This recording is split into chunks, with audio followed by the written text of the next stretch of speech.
بسم الله والصلاة والسلام على رسول الله محمد صلى الله عليه وسلم.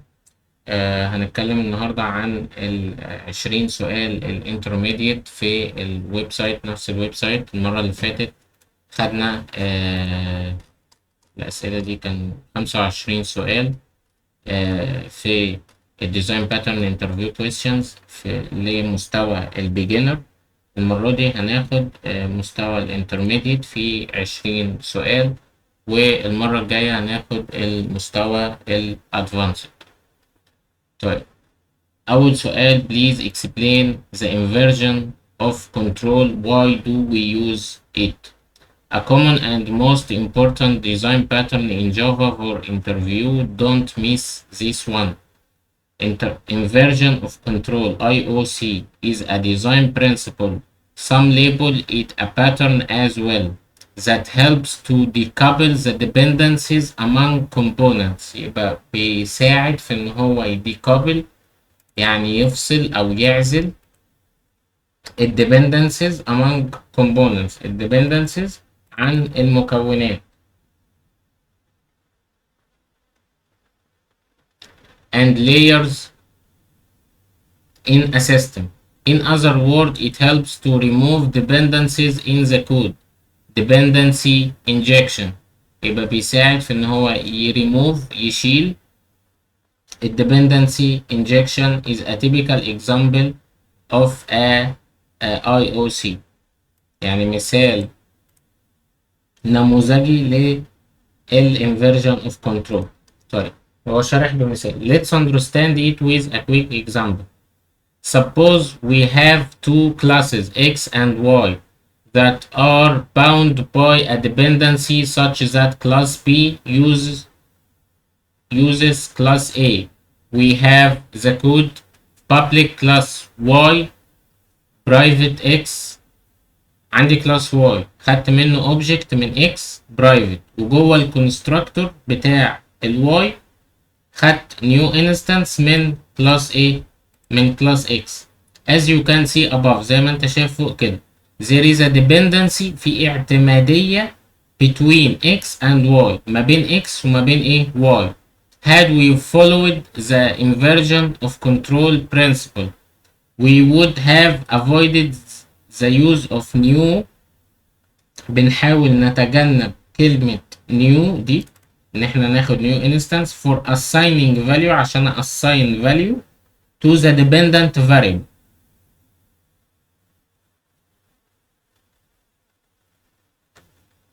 Instead، بدل كده we have written something like this if we're to follow the IOC design principle.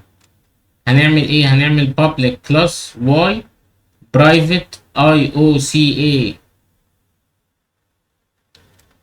variable X، وجوه الكونستراكتور هنا الكونستراكتور كان فاضي، لا انا هنا بصيت جوه الكونستراكتور ايه، خليته ياخده الكونستراكتور ياخد البارامتر بتاع الكلاس اللي انا عايزه. فانا في الحاله دي قللت اعتماديه الكلاسز ما بينها وما بين بعضها. ليه؟ لان هنا كل ما عرفت خدت انستنس من واي، هو راح عرف انستنس نيو انستنس منين؟ من كلاس اكس، فاصبح في اعتماديه ما بين كلاس اكس على كلاس ايه؟ على كلاس واي. واي تشينج في كلاس اكس ممكن يمباكت، يأثر على كلاس واي، وايه والعكس صحيح. حلو.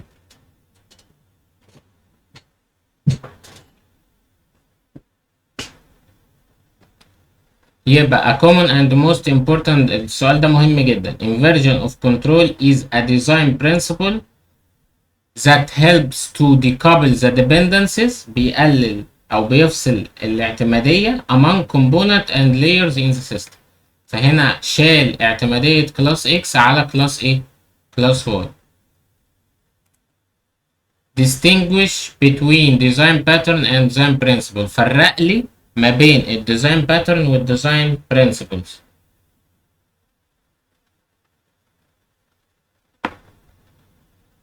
While design patterns are templates for developing solutions to commonly encountered problems in software development, design principles are rules that are followed when developing software. وعامل لي جدول بيفرق لي ما بين ال design pattern vs ال design principles. أول حاجة بيفرق لي من حيث البارامتر والديفينيشن والintended to والtype وexamples على كل واحد. طيب من حيث البارامتر أو البارامتر، هنا الديزاين باترن وهنا الديزاين برنسبلز. طيب الديفينيشن، تعريف الديزاين باترن ايه؟ ديزاين باترن ار templates ذات، هو نموذج بتمشي عليه that serve as a quick fixes for commonly occurring issues in software development. يبقى هو نمط او نموذج مصمم عشان في كويك فيكسز، اصلاحات سريعه لمشكلات شائعه في عمليه تطوير السوفت وير الناس قابلوها وحلوها في سوفت وير ديزاين باترن. كل باترن بيحل مشكله معينه، لما تتحط في المشكله دي هتستخدم الباترن ده عشان يحل المشكله دي وهكذا. طيب الديزاين برنسبل these are guidelines، عباره عن ايه؟ ارشادات followed when developing software، شويه ارشادات كده بتتبعها اثناء ايه؟ عمليه تطويرك للسوفت وير. طيب intended to، نواياهم، نيه الديزاين باترن ايه او هدفهم ايه؟ الديزاين باترن minimize problems occurring while developing software، تقليل عدد المشاكل اللي هتحصل اثناء عمليه تطويرك للسوفت وير.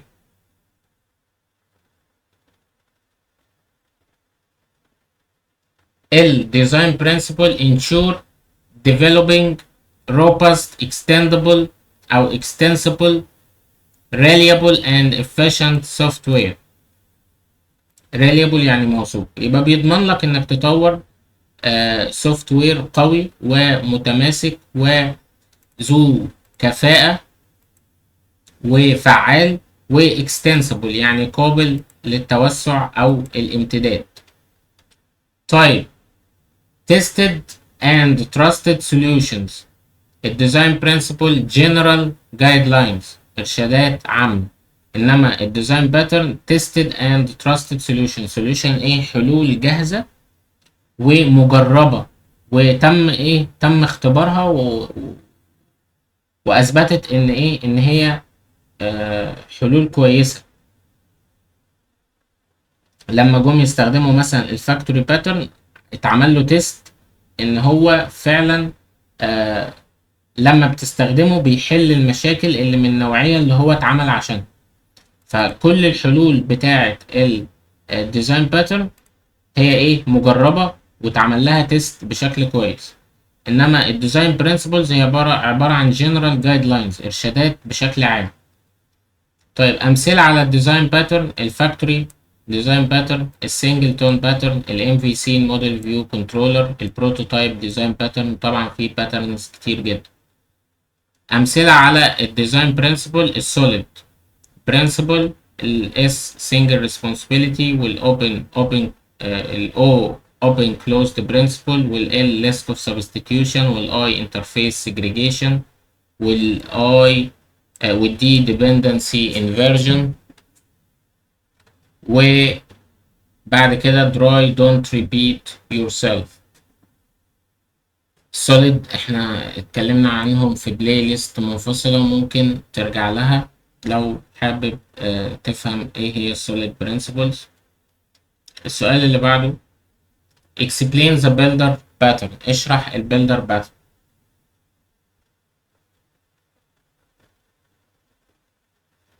A complicated item is created utilizing small objects and a step-by-step process using builder pattern. Other items are not dependent on this builder. The director class, which is optional, is used to ensure that the building steps are carried out with the appropriate data and by the appropriate builder. It has to do with delegation and validation. Method chaining, also known as fluent interface syntax, can be used to present the invocations of the steps of the builder director pattern semantically. ده البيلدر باترن employee m equal new employee dot builder، وهنا باصة النيم دوت نيم بترو دوت رول نمبر بترو دوت ايج بترو دوت بيلد. يبقى باختصار كده هو فايدة البيلدر باترن ان انت لو عندك كونستراكتور في 10 بارامتر، تمام، وانت محتاج ال10 بارامتر دول فيهم مثلا النيم والايج والفيرست نيم واللاست نيم والايج والناشوناليتي وهكذا. حلو الكلام. فانت عندك 5 مانداتوري و5 اوبشنال، يعني 5 اجباري ان هو لازم يدخلهم و5 مش لازم يدخلهم. فبدل ما تباصي حاجات بنال جوه الكونستراكتور، تمام، بتستخدم البيلدر باترن ده. فهنا بتنادي على الفيلدز او الاتريبيوتس اللي انت محتاجها ايه بس، مش مضطر تبعت حاجه وتقول ايه بنال. وشرحنا برضو البيلدر باترن في البلاي ليست بتاعه الديزاين باترن، ممكن ترجع لها. explain the dependency injection principle. ايه هو الديبندنسي انجكشن برنسبل؟ One of the most frequently asked design pattern questions in Java interview questions and answers. Be ready for it. واحد من اكتر الاسئله طبعا اللي بتتسالها في الانترفيو ايه هو الديبندنسي انجكشن. The dependency injection الاختصار بتاعه DI Design Pattern Facilitates، بيسهل عملية اللوز كابلينج، تقليل اقترانية الكود ما بينه وما بين بعض أو layers بتاعت الكود بتاعك. When dependencies are involved, note that it doesn't eliminate program dependencies. In the following scenario, we offer information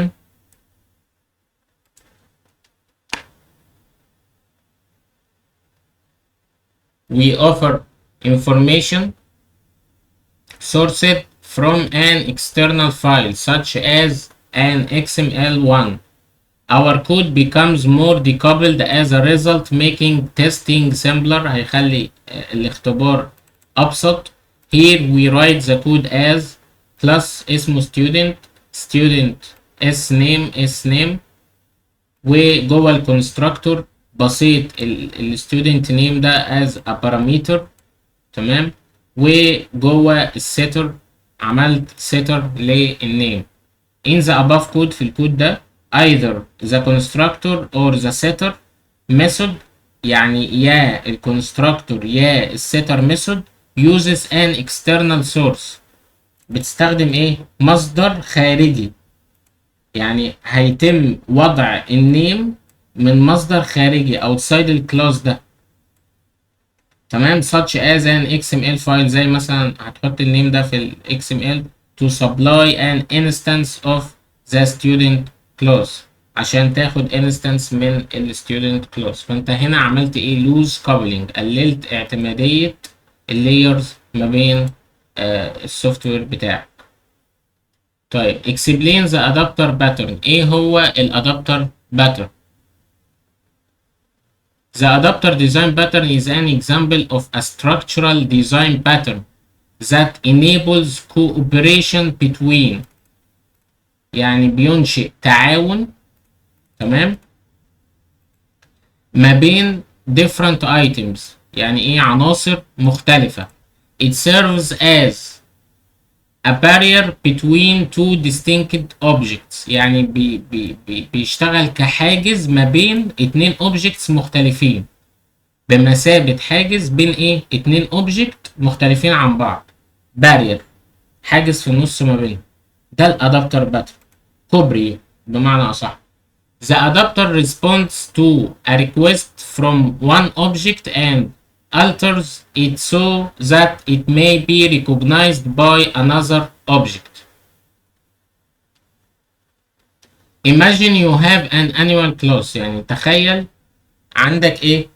عندك animal class with method جواه ميثود اسمها fly، تمام، بيطير and make sound، وميثود تانية اسمها ايه؟ make sound، بيعمل صوت.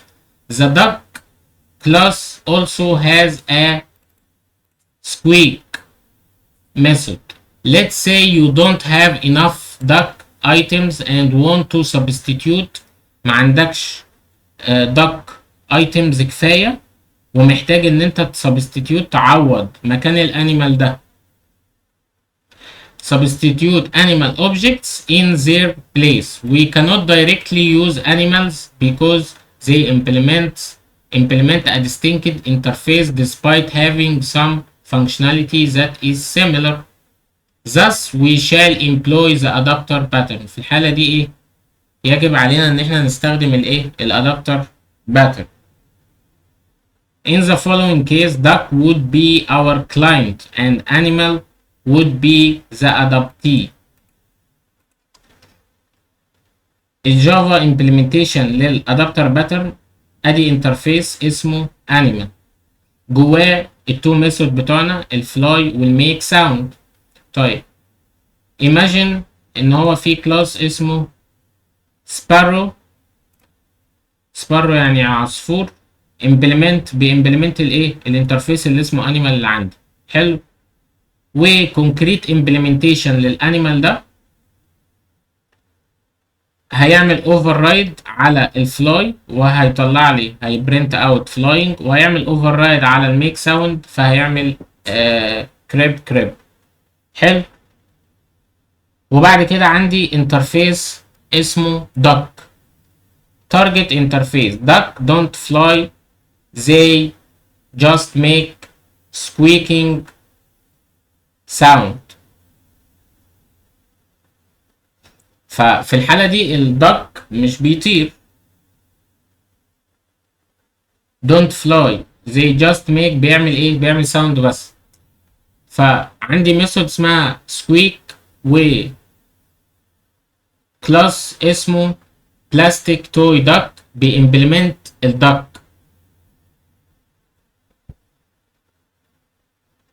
هي اوفر رايد على الميثود اللي اسمها squeak وهيطبع، هيعمل println squeak. كلاس اسمه animal adapter، ده الادابتر باترن بقى، بيمبلمنت الدك، الانترفيس اللي اسمه ايه؟ duck. You need to implement the interface your client expect to use. فهنا خد اوبجكت من الانيمال، وجوه الكونستراكتور بتاع الانيمال ادابتر باصه الانيمال عشان ياخده من outside الكلاس ده. We need reference to the object we are adapting. وهنا عرف this dot animal equal الانيمال، وجوه الميثود اللي اسمها squeak translate the method appropriately animal dot make a sound. طيب الكلاينت كود بقى اللي هيستخدم الكلاس ده، كلاس المين public static void main ميثود المين، هيستخدم sparrow equal new sparrow، خد object من sparrow وخد object من duck plastic toy duck. wrap a bird in a bird adapter so that it behaves like toy duck. any adapter equal new animal adapter، وبصلها في الكونستراكتور السبارو. حلو. وطبع system dot out sparrow، بعد كده sparrow dot fly و sparrow dot make sound، بعد كده طبع كلمة duck، وبعد كده نادى على duck الاوبجكت اللي اسمه duck اللي انا خدته هنا ده اهو، ماشي. نادى على duck dot squeak toy duck behaving like a bird system dot out dot println animal adapter، وبعد كده any adapter dot squeak. الاوتبوت اول واحده هيطبع كلمه duck وبعد كده كلمه squeak وبعد كده animal adapter دي اللي هي هنا دي، بعد كده dot squeak هتطبع ايه؟ هتطبع crib اللي هي فين؟ اهي، اللي هي جوه الميثود اللي اسمها make sound.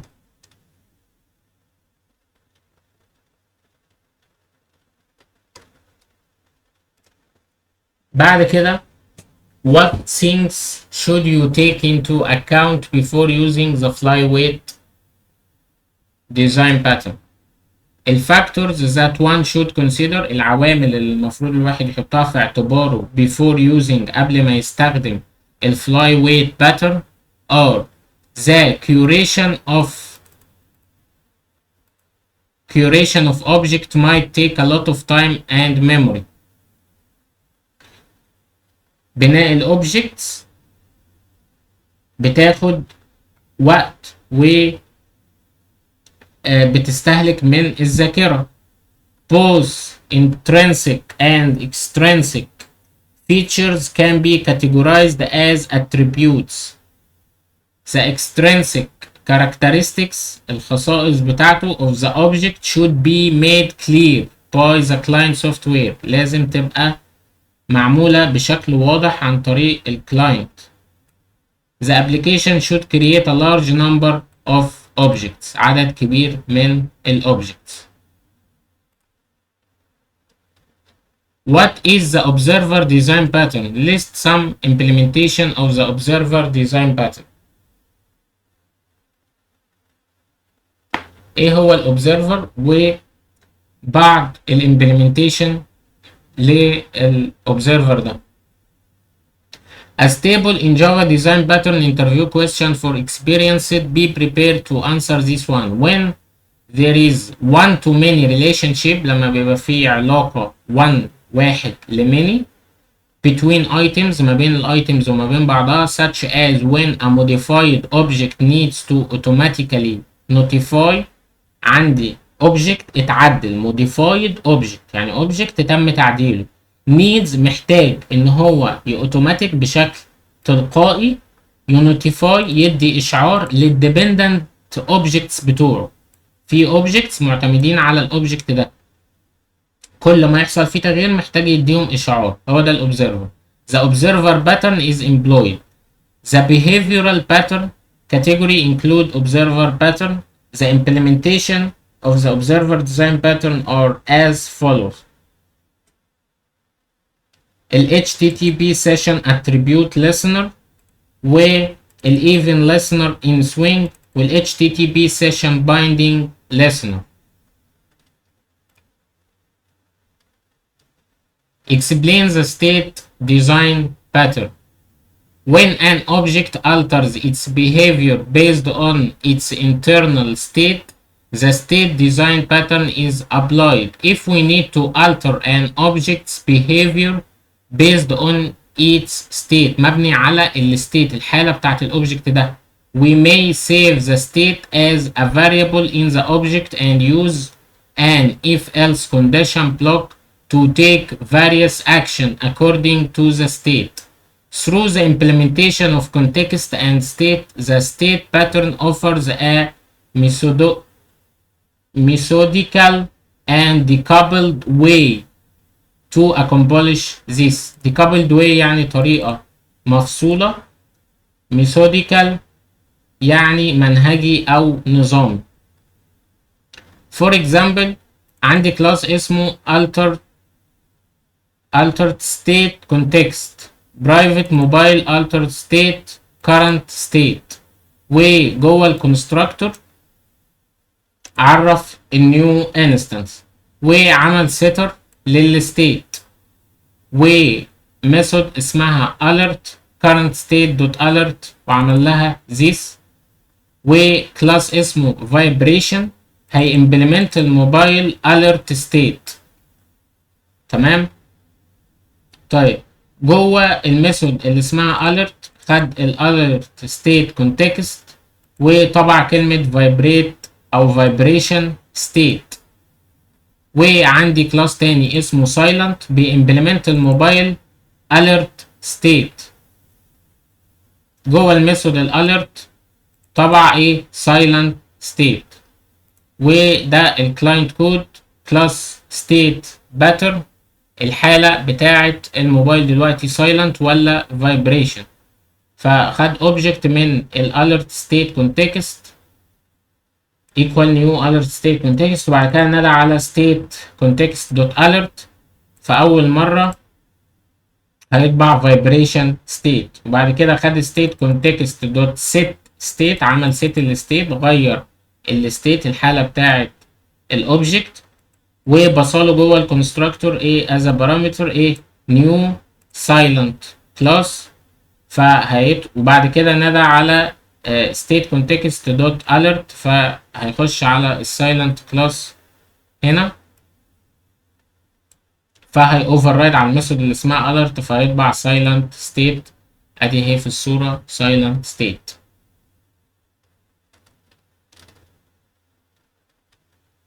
يبقى when an object alters its behavior based on its internal state, the state design pattern is applied. If we need to alter an object behavior، عايزين نغير البيهيفير بتاع الاوبجكت بتاعنا based on مبني على الستيت بتاعته. انا عايزه في الحالة دي vibration، عايزه في الحالة دي ايه silent. What is command pattern؟ ايه هو الكوماند pattern؟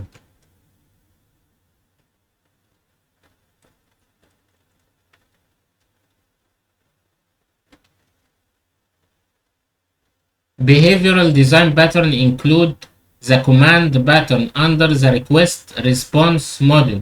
It is utilized to implement loose coupling. The request is delivered to the invoker in this process, who then passes it on to the command object. The command object then sends the request، بيبعت الريكوست to the receivers المستقبلين. Appreciate method. Additionally، بالإضافة the receiver carries out the designated action. يعني الريسيفر بيحمل ايه الإجراء اللي هو المفروض ياخده. What various object of composite design pattern are there؟ The base component، الليف وcomposite are the various object of the composite design pattern. الليف والcomposite. The interface that all object in the composition used is called base composite. This component is preferred by the client software for use with the composition objects. Leaf contributes to the composition's behavior definition. There is no reference to any other components included with this object. It implements fundamental elements and serves as a foundational element for the composition. The process is carried out in the base component by the composite, which also carries leaf elements.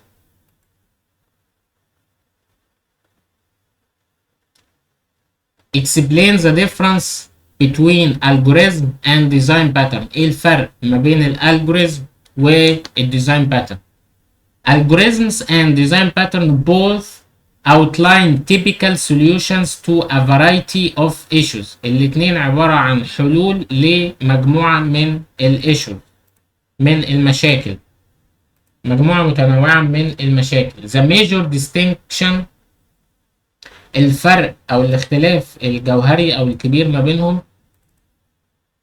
so is that while a design pattern offers a high level description of any solution، design pattern بيعرض عليك high level description لأي حل. الالجوريزم specifics a precise set of steps for achieving a goal. هو عبارة عن مجموعة من الخطوات أنا بكتبها عشان أحل مشكلة. بيحدد مجموعة دقيقة من الخطوات لتحقيق الهدف. Even though two separate problems may use the same design pattern, the implementation logic will vary depending on the needs. بالرغم من إن ممكن يكون في مشكلتين مختلفين بيستخدموا نفس الديزاين باترن، بس الامبلمنتيشن طريقة التنفيذ اللوجيك بتاعتها ممكن تختلف حسب الاحتياجات بتاعت كل مشكلة. What issues is the builder pattern designed to address؟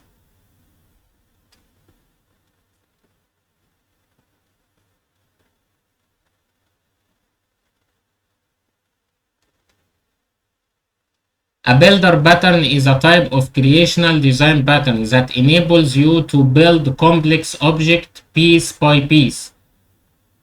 البيلدر باترن نوع من انواع الكرييشنال باترن بيخليك او بيتيح لك انك تكريت او تبني objects معقدة piece by piece قطعة بقطعة through the same logic of construction لنفس اللوجيك بتاع البناء. The pattern enables you to create many representations of an item. It facilitates the development of immutable class with several characteristics. If the object has multiple properties, you run into these issues in both the factory and abstract factory design pattern. When the client passes too many arguments to the factory class in a specific order, the application becomes more prone to errors. معرض أكثر للأخطاء. When the types are the same, it becomes challenging to maintain the order of these arguments.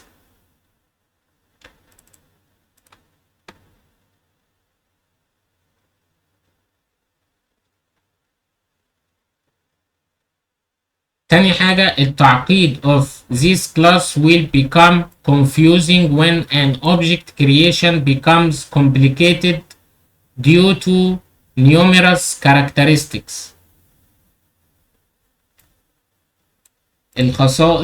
العديد من الخصائص. The object may have optional attributes and yet you can be forced الأوبجكت بتاعك ممكن يبقى فيه attributes optional كتيرة جدا. ففي الحالة دي انت هتجبر you can be forced هتجبر انك تبعتهم بايه؟ بnull values. مش هتلاقي قيم تبعتهم فهتبعتهم بnull for all the optional properties and parameters. كل الاوبشنال هتبعتهم ايه؟ بnull. This pattern provide الباترن ده بيمنحك تكنيك to construct an object in a step by step خطوة بخطوة approach and return the finished object وبترجع الاوبجكت النهائي through another method من خلال ايه؟ method تاني. helping to tackle the problem of large number of optional characteristics بيساعدك انك تتفادى او تحل مشكلة العدد كبير من الاتريبيوتس الاوبشنال and the inconsistent conditions حالة غير متناسقة. Implementation of builder pattern is shown as below. Copy all of the arguments from the outer class into a static nested class. The builder class will be this nested class. The builder class name must adhere to a proper naming convention. For instance, the builder will be called sample builder if the class is called sample. The public constructor for the builder class must be public and accept all of the characteristics as input. Additionally, the builder class ought to provide methods for setting optional arguments and returning the builder object after doing so. To return the object needed by the client, the construct method must be present inside the builder class.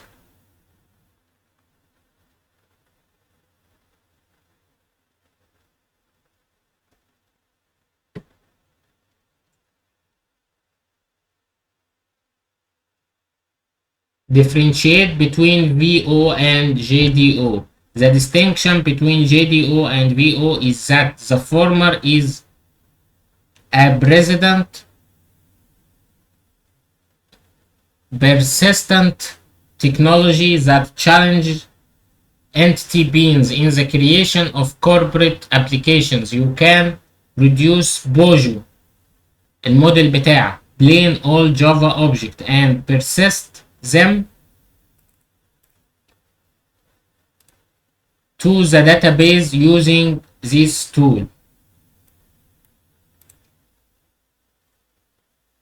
بتستمر في قاعدة البيانات باستخدام التول دي. value object or VO are an abstract design pattern that may be utilized with entity being JDBC and possibly even JDO to solve typical isolation and transactional issue in corporate apps. When to use setter and constructor injection present in the dependency injection pattern. امتى استخدم السيتر والكونستراكتور انجكشن، اعمل انجكت جوه الكونستراكتور في الديبندنسي انجكشن باترن. use setter injection to supply an object's optional dependencies and constructor injection to offer an object's mandatory dependence without which it will not function. يبقى هستخدم السيتر لما يكون في optional dependencies، تمام، وهستخدم الكونستراكتور انجكشن لما يكون في mandatory dependency، يعني اعتمادية إلزامية أنا مجبر إن أنا أعملها أو ملزم إن أنا أعملها. لو optional هستخدم الإيه؟ السيتر.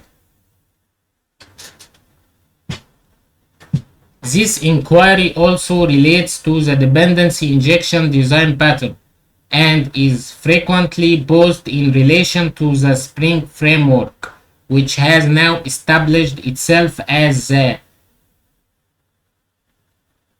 de facto tool of choice for creating Java applications. Since Spring offers an IOC container, you have the option to declare dependencies using constructors or setter methods.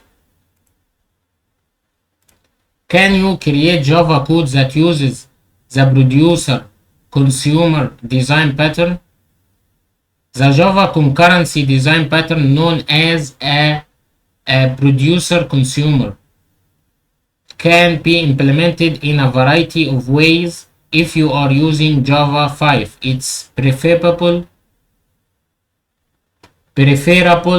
to implement the producer consumer pattern using concurrency rather than Java's default wait and notify methods.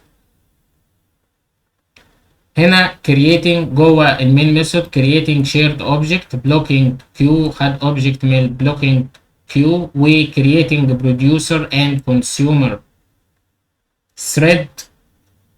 هنا thread سماه prod thread وهنا cons thread equal new thread، وجوه الكونستراكتور بتاع الثريد هنا نادى على new producer وهنا new consumer وباصة الشيرد كيو. بعد كده نادى على prod thread dot start و cons thread dot start.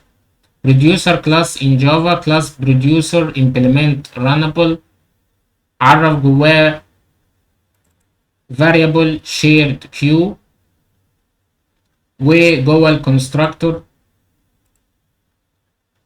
عرف parameter blocking queue وساوى this dot shared queue بالshared queue وعمل override عشان هو بيimplement الرنبل، فعمل override على الميثود اللي اسمها run، عمل لوب من 1 ل10 وهيطبع كلمة produced plus li البوزيشن و shared queue dot put li ورمى exception. وبعد كده كلاس الكونسيومر بيimplement الرنبل ونفس الكلام وعمل override على الرن وطبع جوه التراي consumed الشيرد كيو دوت تيك. When to use the template method design pattern in Java. امتى تستخدم التمبلت method design pattern. Another common core Java design pattern interview question is about the template pattern. It has frequently appeared in actual projects. In my experience, the template pattern allows the subclass to implement specific steps while outlining an algorithm in the form of a template method. When addressing this query, it is a crucial to emphasize that the template method should be final in order to prevent subclass from overriding and altering the algorithm's phases. Individual steps should be abstract, nonetheless, so that child classes can carry them out. Suppose you have a smartphone. افترض انك معاك تليفون class اسمه smartphone that has derived classes like Android phone، وفي derived classes من السمارت بتextend منه. الاندرويد phone class اسمه Android phone وكلاس اسمه iOS phone. What would be the best practice to design such a system of a classes؟ ايه هو البيست براكتس ان انا اصمم سيستم للكلاسز دي؟ In such a scenario we can leverage the object oriented design pattern in Java. نستخدم ال OOP في لغة الجافا. While developing code for the smartphone classes we need to ensure that it is both flexible and stable. The object oriented design pattern features a pattern of fixed class structure and messaging that can be readily used multiple times. It appears as a useful and elegant programming idiom. It must be flexible to facilitate the creation of derived classes in the future, while the stability will ensure that any required changes، يعني لو أي تغييرات تانية to the existing classes للclasses الموجودة can be made، أقدر أعملها without any issue، من غير أي مشاكل. Suppose you have to provide multi-source market data in your project using services like Bloomberg, Dow Jones, Pearson, Reuters, and S&P Global Market Intelligence. Explains the process to design such a system.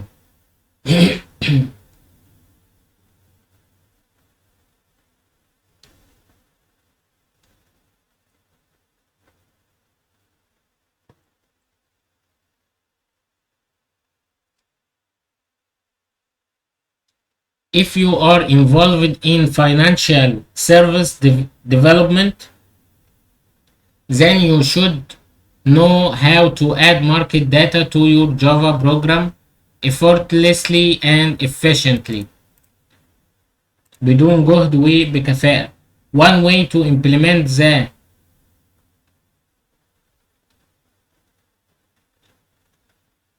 the aforementioned scenario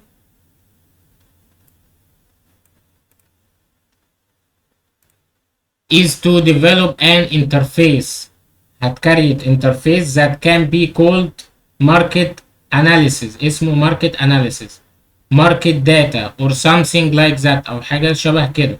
It will have methods. هيبقى جواه method زي get bid and get price. Moreover, the interface must be able to add market data provided by different vendors, and thus have a market data provider method implemented using DI. Doing so will allow the client to change market data source, Reuters, Bloomberg, or S&P Global Market Intelligence without any hassle. Can you explain the Java memory model? Java is immensely popular، بشكل هائل مشهورة for its platform agnostic operation. Java memory model is the collection of certain guidelines and rules that facilitates the creation of Java programs that perform reliably and as intended across different operating systems, CPUs, hardware configuration, and memory architecture. It is the most useful when aiming for multi-threading. Java memory model allows setting the changes made by a thread that must be visible for others. Let's take the example of the happen before relationship. It ensures that if X happened before Y, لو X حصل قبل Y and Y happened before Z, then X happened before Z. This guarantees transitivity. بيضمن لك العبور. Other things ensured by a happens before relationship are volatile variable rule, program order rule, and monitor lock rule. آخر سؤال explain the difference between deadlock and live lock in Java. إيه الفرق ما بين ال deadlock وال live lock؟ When two or more threads in Java wait for each other resources, then we can say that a deadlock. لما بيبقى في عندي 2 thread أو أكتر wait for each other's resources، مستنيين الريسورسز بتاعت مستنيين resources بتاعت حاجات تانية، في الحالة دي اسمها deadlock أو بيحصل deadlock occurred. Usually it happens when different threads need the same lock. بيحصل أو عادة بيحدث لما بيكون في threads مختلفة محتاجة نفس اللوك but get them in different orders. Deadlock is a major issue when achieving multi-threading in Java. مشكلة كبيرة لما بعوز أحقق المالتي threading في الجافا. اللايف لوك is a special case of resource starvation. The state of a thread doesn't change in a deadlock. Compared to a deadlock, the state of the threads or process involved changes continuously with respect to one another in a live lock.